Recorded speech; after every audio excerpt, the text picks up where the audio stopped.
Welcome to the Deconstructing Data podcast and live stream. I'm Jessie Lizak, fractional CMO at BDEX, along with David Finkelstein, founder and CEO of BDEX. What's new, David? Hey, Jesse. What's new? I don't know. Just, the usual busy times, and that's all. But I'm actually really looking forward to this conversation because, as you know, we talk about all kinds of data on this podcast, but having somebody on here to talk about identity data is always fun for me since that's my specialty. Absolutely. Yes. I'm excited to get into it. So today on Deconstructing Data, we're excited to welcome on Ben Fenster, co-founder of Anzu. Let me bring him into the screen. Welcome, Ben. Hey everyone. Hey, Ben. Thank you for joining us on the show today. We're excited. I know I'm excited to get this kicked off, and would love to have you sort of introduce yourself a little bit for our viewers and listeners. So why don't you give them a little bit of background about who you are, how, a little bit about your journey, what led you to become co-founder of Anzu, and what you guys are doing today. So first of all, thank you for having me. So my name is Ben Fenster. I'm one of the co-founders of Anzu, and we started this journey almost nine years ago.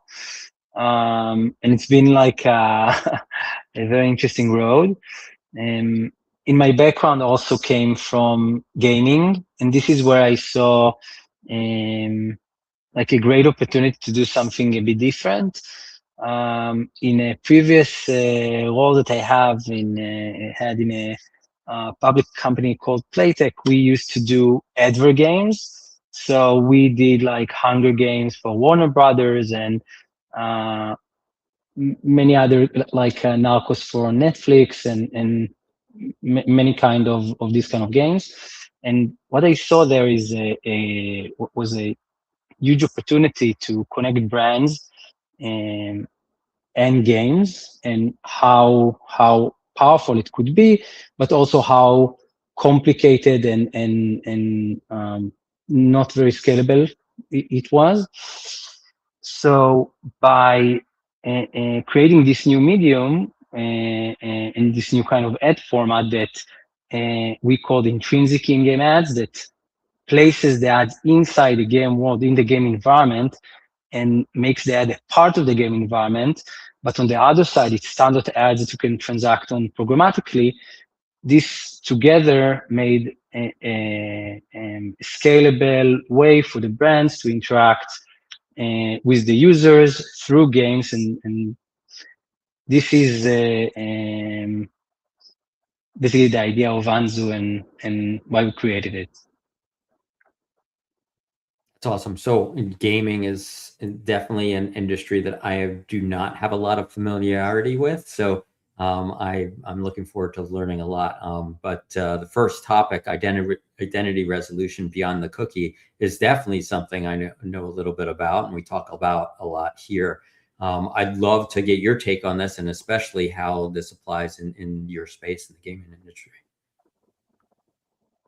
So in the gaming space, it's mainly native apps. So we don't have access to cookies. So we already started in a cookieless environment right off the bat.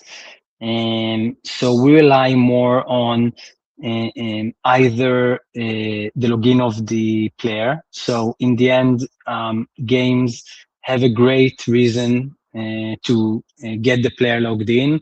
You want to save your game data in the cloud. You want to save your DLCs. You want to. There is a lot of. You want to play multiplayer games. So there is a lot of reason for the game to get you logged in and authenticated. So is one direction. Then on the other, you have maids and alternative IDs. So it's always been like best of breed, depending on the platform. Some environments like consoles, for example, are authenticated by default, like structurally authenticated, versus mobile, which is depending on the game, either authenticated or not authenticated, but relies on advertising IDs. So it's always been a mixture of solutions. Yeah, that's interesting. So, I mean, the one sort of advantage you have in the, I guess, mobile gaming, especially space, is that, as long as you can get the user to register, you get their email address. There's a challenge, I guess, you deal with mobile IDs if somebody asks not to be tracked, right? But if they give their email address, then at least you have some identifier for them and can know who they are. I'm wondering, I'm curious what sort of challenges are introduced by these temporary emails, like Apple's relay emails, and Google's doing the same as well now too. So what sort of challenges does that introduce, and does that, are there other ways that you can sort of get around and still improve targeting, even when somebody's sort of using one of these temporary emails? So that's definitely a real issue. So there are two answers, two common solutions. So one is like alternative IDs. So it could be made to ramp IDs, and it could be more probabilistic ID5 IDs, and it could be some of the games are also using their own login sign-in solution, so they collect the email directly, and that's on the one side. Then on other platforms like consoles, for example, you don't use Google or Apple Connect, so the platform again has the email. So it really depends on the platform. But you always need to support multiple solutions and understand the traffic of the publisher and use the right solution for his use case. Yeah, makes sense. I'm curious, what about IP addresses as well? IP addresses, for example, in consoles and PCs are, and especially in the US, are static residential IPs. So that's definitely help with matching in this regard. But again, it's always a mixture of solution, and it's keep finding the best partners in the industry and partnering with them. Like we do that for identity resolution, we do that for measurement, we do that for really a lot of verticals, because in the end, there is like endless expertise, like, and you can really go down and find that even, for example, when you mention IPs can change quite often between ISPs, and sometimes you can have IPs that are very noisy with lots of devices connected to them, especially if it's like a Wi-Fi of like a business, or it's a cell tower, or like there are a lot of examples. So it's really understanding when you can even do that match, if at all. And then when you have like a mobile advertising ID, that's depending on the platform, that's great as well. Or a vendor like IDF-V, not just IDFAs. And then also the alternative IDs, like as I mentioned, ramp IDs and ID5 that we had great use case, like case studies with. So it's really about using all the tools you have and making the most, and making your traffic as addressable as possible. And today what we see, and also we saw the same from BitSwitch reported data, that today 65% of the bit stream will come with at least one alternative ID. So the industry, wasn't waiting, since everybody thought cookies are going to disappear like immediately. the industry worked hard to move to and support more solutions. Eventually, it's kind of not happen exactly that way, but still we see most of the traffic today comes with at least one alternative ID. Yeah, makes sense. And I'll try not to turn this into a sales call. We can discuss this afterwards. But we do have 86 million households mapped to IP addresses. So that's why I asked about IP address. It's something that a lot of our clients are using, because it's we track it and validate it pretty well. We know that they constantly change, but understanding the household IP address has really helped a lot of our clients improve targeting. So, but I'll like I said, I won't turn this into a sales call. We should definitely. We already talked about it. We should definitely have a talk about that. Yeah. Oh, we absolutely will. Definitely. And we could probably stay on this one topic the whole 45 minutes, but I am going to try to transition us now into the next topic, which is attention measurement that actually measures impact. Can you kick us off on this, Ben? Yeah, like when we talk about attention, it's been a long journey. So it started more like a sales pitch, and then, just at the end of 2025, the IB finally released some sort of, guidelines that help turn it more into kind of a currency rather than something that is less tangible. But it feels to me that still there isn't like one attention score. It's like there are several ways of measuring it. There are several types of like KPIs for it, and in the end, it really depends on your like the strengths and weaknesses of the ad format to decide, and the platform to really understand which of the option would be the best in that use case. And it's like people move from viewability to attention, and it feels to me that viewability kind of answers a question no one was asking, like whether you had an opportunity to see the ad, but people like in the end really want to know, did someone really notice the ad in the content? Then from there go through the funnel into additional steps along the funnel.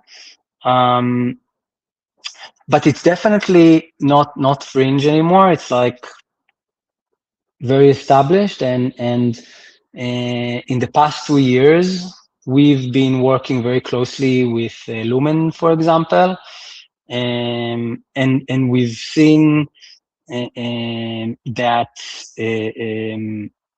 different threshold of attention in different formats can really lead to huge differences. So it's really important to create a strategy and understand how to combine different ad formats and understand which thresholds are best for that ad format, and to create like an holistic strategy for your campaign, and so you'll be able to really leverage attention to the fullest. That's interesting. So like, I mean, this is so outside of my wheelhouse as far as like measuring the attention of an ad. How does one measure that impact? I mean, I totally understand like from the perspective of like viewership. Yes, they viewed the ad. I know that like when it comes to video ads in the past, they've measured like how long did people watch it, right? Did people watch the whole thing? Did they watch 3 seconds of it or whatever? So when it comes to attention measurement, how are we measuring the impact? Like it's one thing to say, okay, someone watched the ad for 3 seconds or 5 seconds, or they watch the whole 30 seconds. But how does that translate into like actually measuring impact, like how effective it was? So in this case, it's very important not to grade your own homework, and you really need a trusted vendor that can collect all the signals and really provide meaningful insights. And there are also several ways on how to measure. So you have eye tracking panels, like all kind of ML and predictive approaches, psychological approaches, and the survey approaches. So there are several ways on how to measure it. And actually, if you will actually try to use them all, they might not even agree. So that's another thing. So when we started the journey to, when the attention talk really became a part of any RFP and RFI that we were a part of. So this way we in this case partner with Lumen to really dig in and understand. What we found for us that eye tracking is was a great solution, because we leverage the way that in then our ads are part of the game content, and rely also the attention the content gets as the ads are really part of the game world. So we know we're going to get a lot of attention, but then how do you measure the attention of the ad itself? So the combination of knowing that you have a high viewability, and then using eye tracking, you can literally pinpoint the parts of that viewability that translates into attention to the ad specifically, and being able to understand how different threshold translated to different outcomes down the funnel. That was a key for us. By the way, sometimes it would be survey data for brand lift, for example, and sometimes it will be other outcomes that would have been measured using other tools like Circana, or like TransUnion, or several others that have tools that could compare to various things. They could connect it to footfall. They could connect it to offline purchases. They could connect it to really a lot of things. And usually each brand came or agency came with their own set of vendors that can measure that. And when we also combine Lumen into that and could tie the attention data to the data that is to the other outcomes that happen after, what we saw was very clear that when you have the right thresholds and pass a certain minimum, you get a great gain. It's amazing. It's like, and I think that like this entire, when you think about this entire process, it's so complex that it's probably like literally just couldn't even be done 10 years ago. But now with AI, you can ingest all of this different type of data and do these kinds of analysis and understand, literally the attention and impact of an ad, and measure an ad in ways that you never could have done before. It's just crazy. Yeah, and once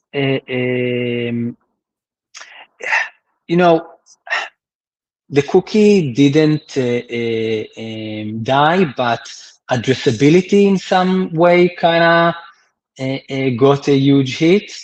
And when that started happening, it's related to specific consent regulations and operating system changes. and the fear of the cookie going away, and then it went away partially, in mobile, but not in desktop. Like a lot of these things kind of created this mixed modeling renaissance of like everyone rediscovering it again. And what we saw is that a lot of the big brands, like huge ones like insurance companies and banks, it's, everybody already knows them. But they really want to understand the ROI on huge scale. We saw amazing results. Like they were able to tie, as you said, things that we would never imagine possible before. They are possible now, and they can even do that without tying it to the individual, which is amazing, and without like open source models like the ones from Meta and Google and the huge advances in AI and data crunching capabilities. This wouldn't have been possible. Yeah, 100%. Wow. There's so much there. We do have a couple comments. We've got one from Kyle saying measurement should connect to business outcomes from earlier when we were talking about measurement. Hey, Kyle. Yeah. Definitely. Yeah. By the way, I feel like there is something that we should emphasize. Like attention is a means, not an end. So, like viewability is not an end, right? So, it's kind of, at least I feel it's more of a technical KPIs that tells you that it's more about if it's too low, then it's wrong, rather than if you have like endless amount of it, then it's incrementally better. So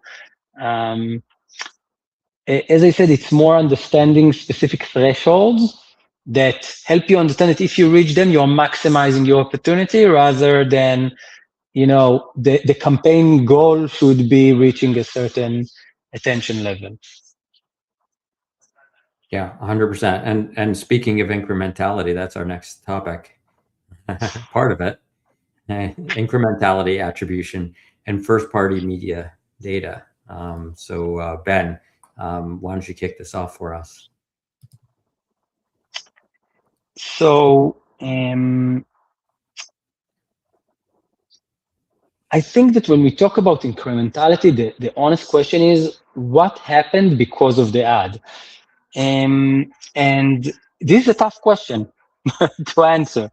And there are several vendors out there like Comscore and Nielsen and Kantar and Circana, and there is a long list of vendors that each has its own expertise in analyzing incrementality. And I think there's a huge difference also between incrementality and attribution. Attribution tells you what got credit, while incrementality tells you what caused the result.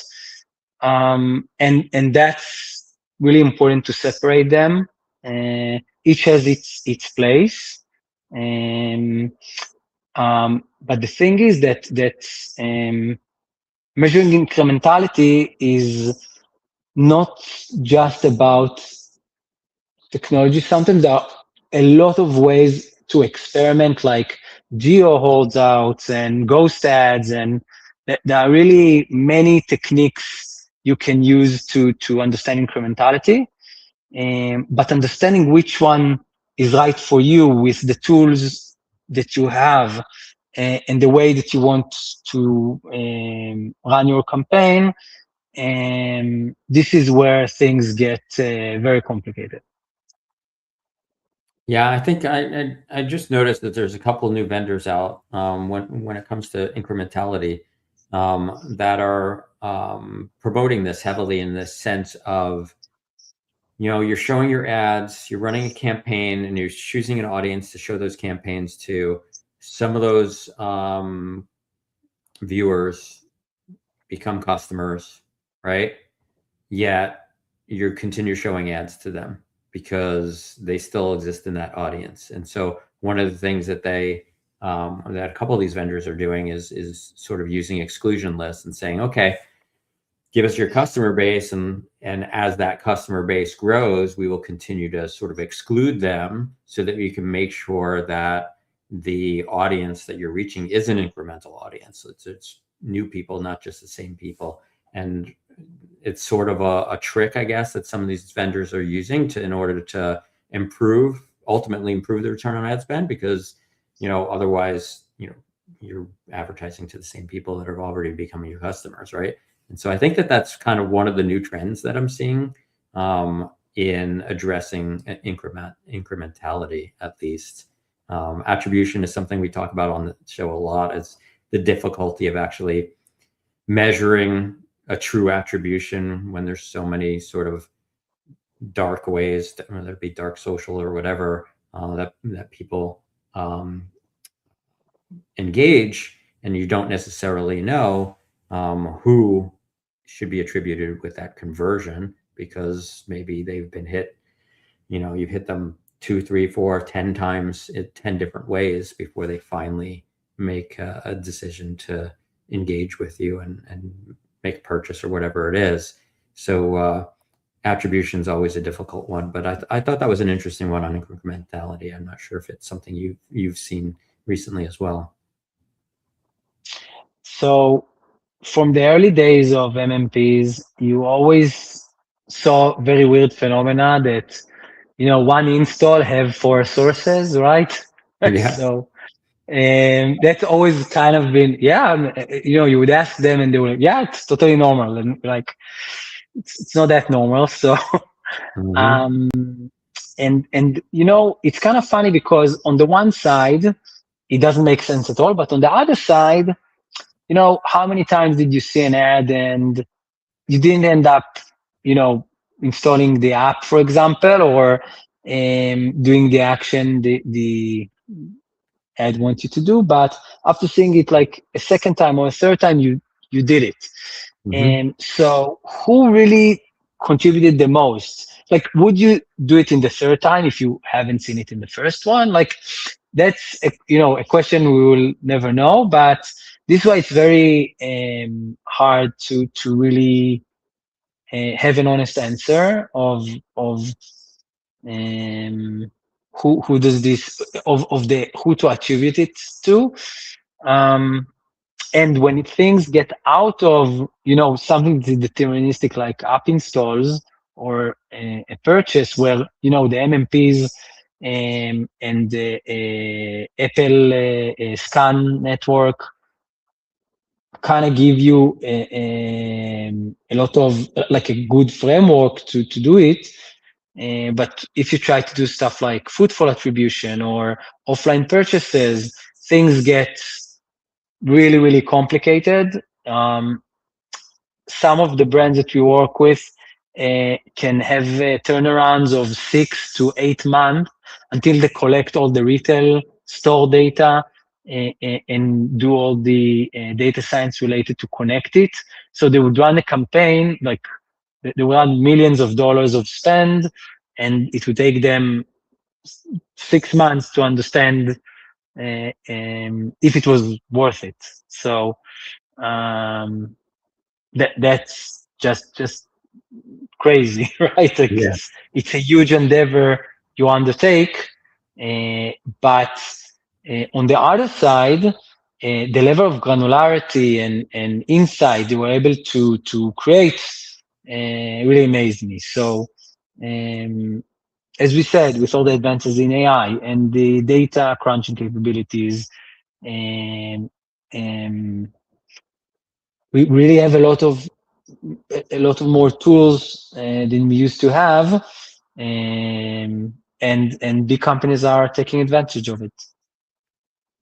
Yeah, I think for those companies that it's taking 6 months for them to truly measure their impact of their ads, they would want to look into how to use AI to reduce that, because there's so many factors that can happen in that time period that can. I totally agree.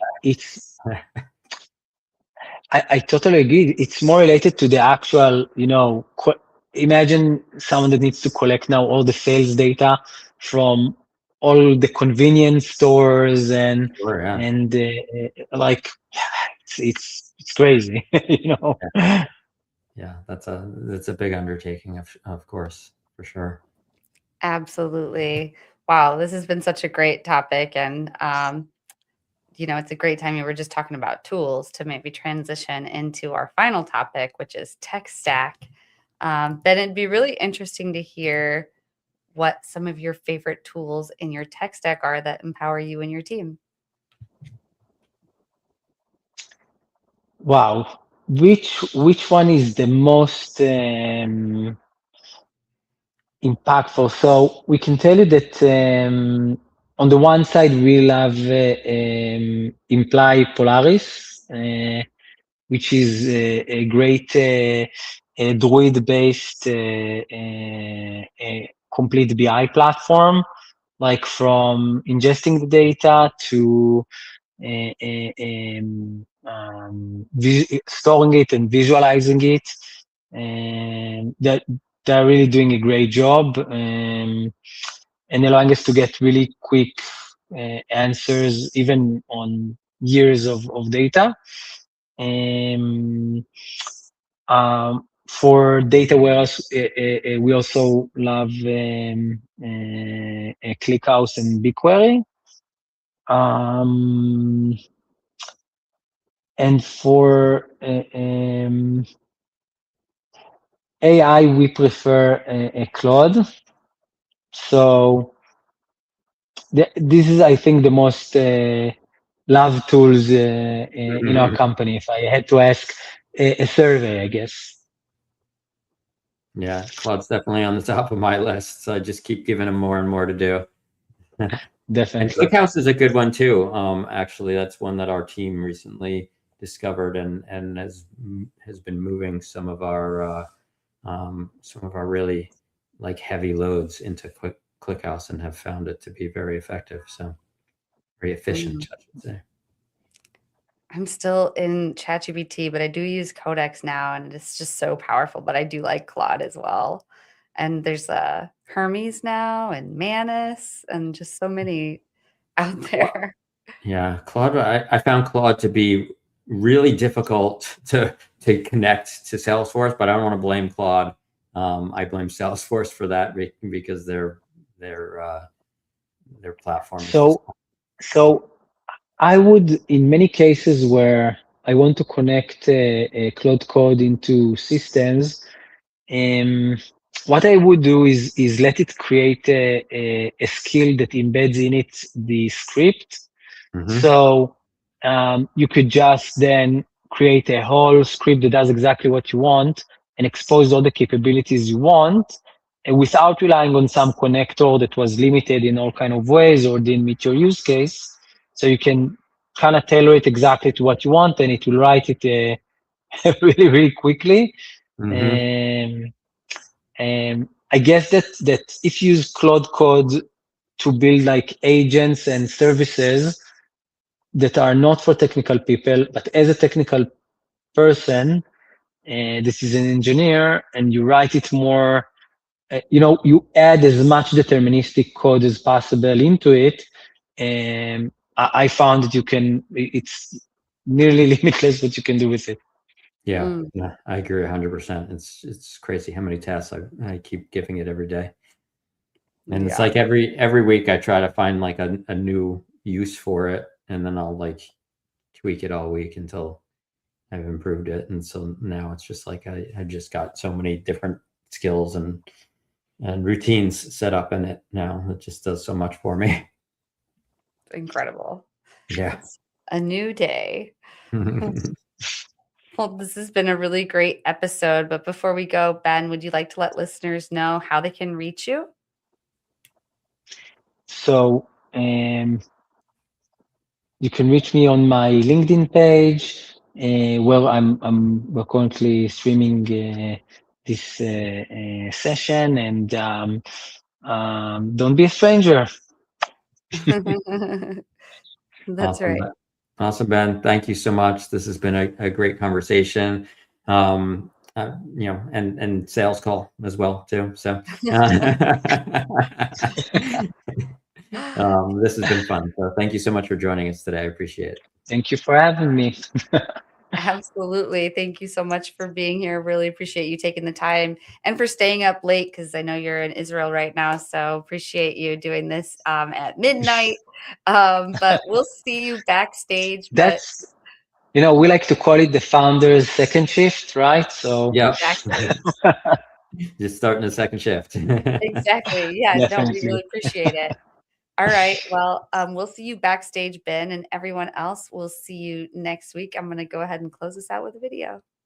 So audience members, we want to invite you to get powered by BDEX. Build authentic connections with your audience and drive unprecedented engagement. So just imagine harnessing the power of AI to craft your audiences that truly resonate with your brand, ensuring that your marketing is hitting the mark every time. We want to bring you closer to those marketing goals, and we're eager to guide you. So just visit bdex.com. You can click on the Talk to an Expert button and get powered by BDEX. Deconstructing Data is the show that makes data make sense. Every Thursday, David Finkelstein and myself, Jessie Lizak, sit down with industry experts to unpack how data really drives marketing. We do this in plain language anyone can understand. If you want real insights, real conversations, and zero jargon, tune into Deconstructing Data live on LinkedIn every Thursday at 4:15 p.m. Eastern Time.